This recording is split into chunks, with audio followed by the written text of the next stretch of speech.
The night the tornado ripped across the land, it did not just shatter windows and uproot trees, it tore through the very core of my life. One moment I was tucking my children into bed, the next I was clutching them in terror as walls shook and the roof peeled away like paper. The roar was deafening, as if the sky itself had decided to swallow us whole. When silence finally came, it was not peace, it was devastation. My home was nothing but splinters and scattered memories, the ground littered with pieces of the life we had built over years of struggle. My son clung to my arm, trembling, while my daughter asked me where we would sleep. I could not answer, because the truth was, I did not know. In that hour of despair, one hope glimmered in my mind: my parents' home. They had space, warmth, and stability.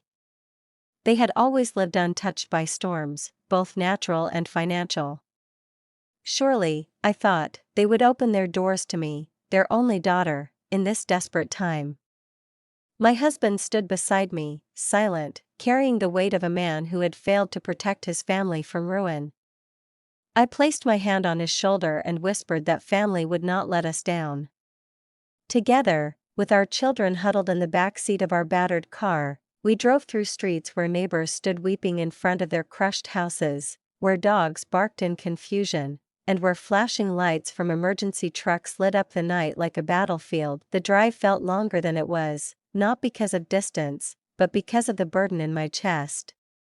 Memories flooded me, days when I tried to win my parents' approval, nights when I waited for them to tell me they were proud, mornings when I realized they had eyes only for my brother Jonathan. He was their pride, their chosen one, the son who could do no wrong. Still, I convinced myself that in crisis, blood would matter more than favoritism. I held that fragile belief until the moment the front door opened. My mother's face was stern, her arms crossed as though I was an intruder. My father stood behind her, his eyes cold, lips pressed into a line. I explained everything, my words tumbling out with desperation. I pointed at my children, shivering and weary. My husband lowered his gaze, unwilling to beg but hoping silently for mercy. What I received instead was rejection sharper than the wind that had stripped my house bare. My mother said there was no room for us, that their house was already full with Jonathan and his family. She spoke of burdens, of choices, of how I had made my life and must now live it. My father's voice joined hers, telling me they could not carry my weight, not now, not ever. The door nearly closed on us as my children cried.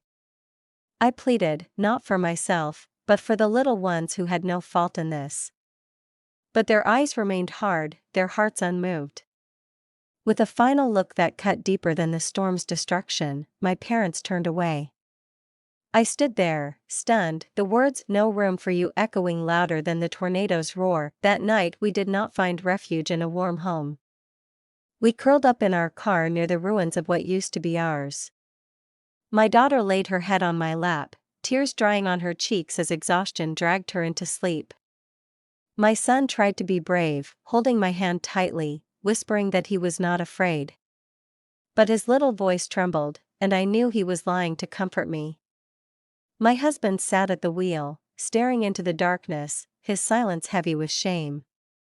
I bit back sobs, because if I broke down, who would hold us together? Yet even as despair clawed at me, something else took root inside. Anger.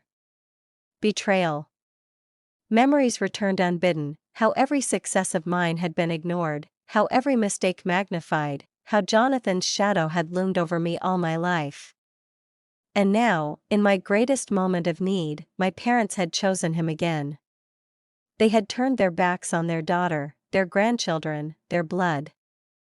The storm outside had destroyed my home, but the storm inside me raged stronger, whispering promises of vengeance, whispering that I would not forget this, whispering that one day, they would know what it feels like to lose what they valued. I sat there, watching the stars hidden behind dark clouds, and swore silently that this rejection would not break me. If I could not lean on family, then I would build strength of my own. If they could abandon me, then I would rise without them. And when I did, they would see it. They would hear it in every whisper of the town, In every story told about the daughter they cast aside, that night was colder than any I had ever known. But within that cold, something hardened inside me. I was no longer the daughter desperate for approval. I was the mother who would fight for her children's future, the woman who would not bow to rejection. The tornado had destroyed my house, but my parents had destroyed my trust. And from that destruction, I would build something stronger than both storms combined. The morning after the storm, exhaustion clung to me like a second skin, but my resolve burned brighter than the sun rising over the wreckage. I told myself that if my parents could deny me in my darkest hour, then I would no longer waste a single tear begging for their love. I owed my children more than grief. I owed them a future.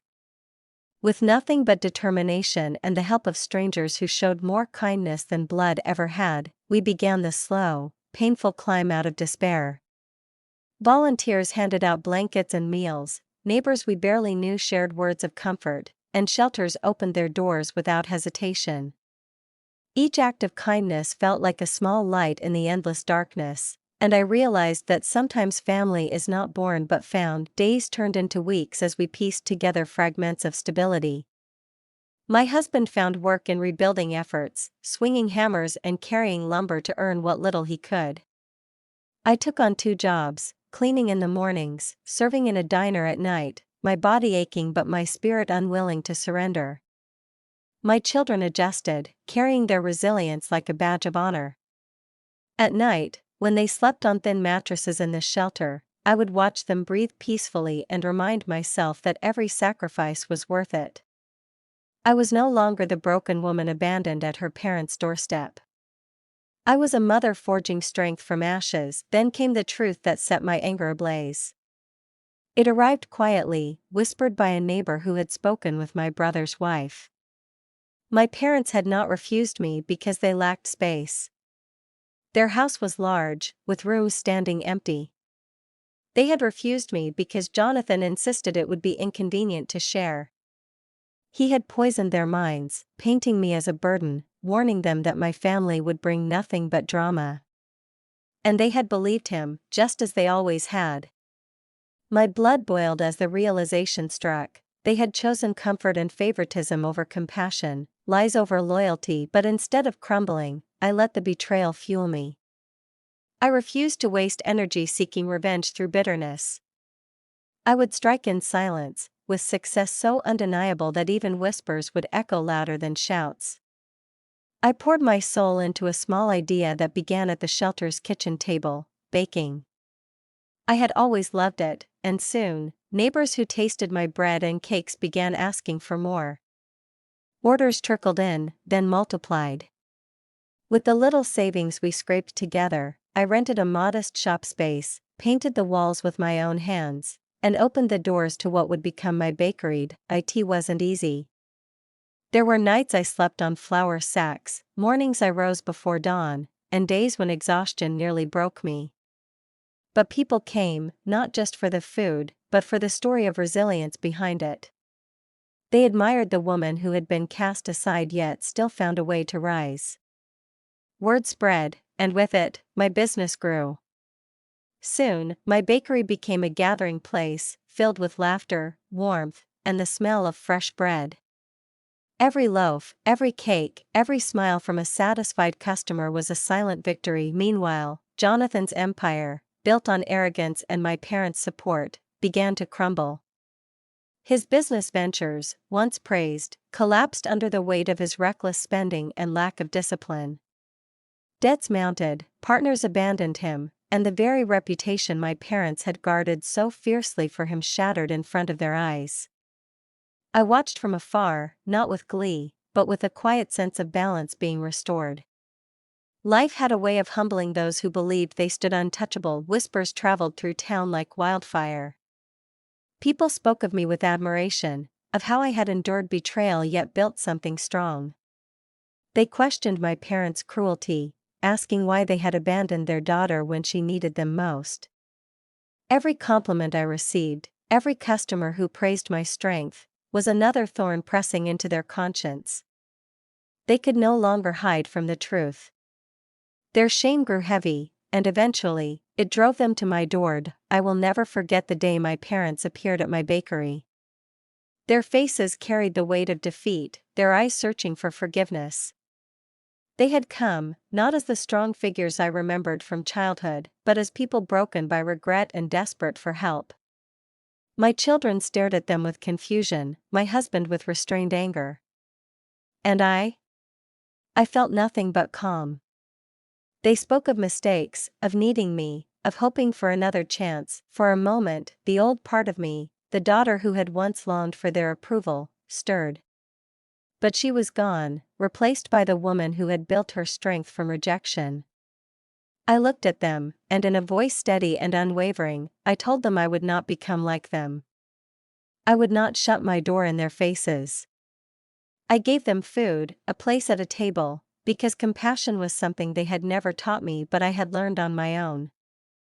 Yet I made it clear, they could eat, but they could not reclaim the space in my heart they had abandoned. In that moment, victory was mine. Not because I had outshone Jonathan, not because my bakery thrived, but because I had refused to let their betrayal turn me cruel. My children watched me, and I knew the lesson was etched in their hearts. Strength is not found in vengeance alone, but in rising above without losing your humanity. As they left, I felt no triumph, only peace. I had closed the chapter of seeking love where there was none.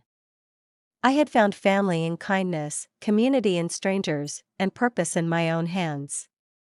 The whispers of vengeance that once burned inside me had transformed into whispers of resilience, of dignity, of victory without hate. When I tucked my children in that night, I told them softly that family is not defined by walls or names, but by love and loyalty. I told them that forgiveness does not mean forgetting, it means refusing to carry bitterness like chains. And I told them that the greatest revenge is not destruction, but showing the world that no betrayal can break you. I kissed their foreheads, turned off the light, and smiled into the darkness. The storm had taken my home, my parents had taken my trust, but neither could take my strength. I had built a new life from the ruins, and in that life I was free.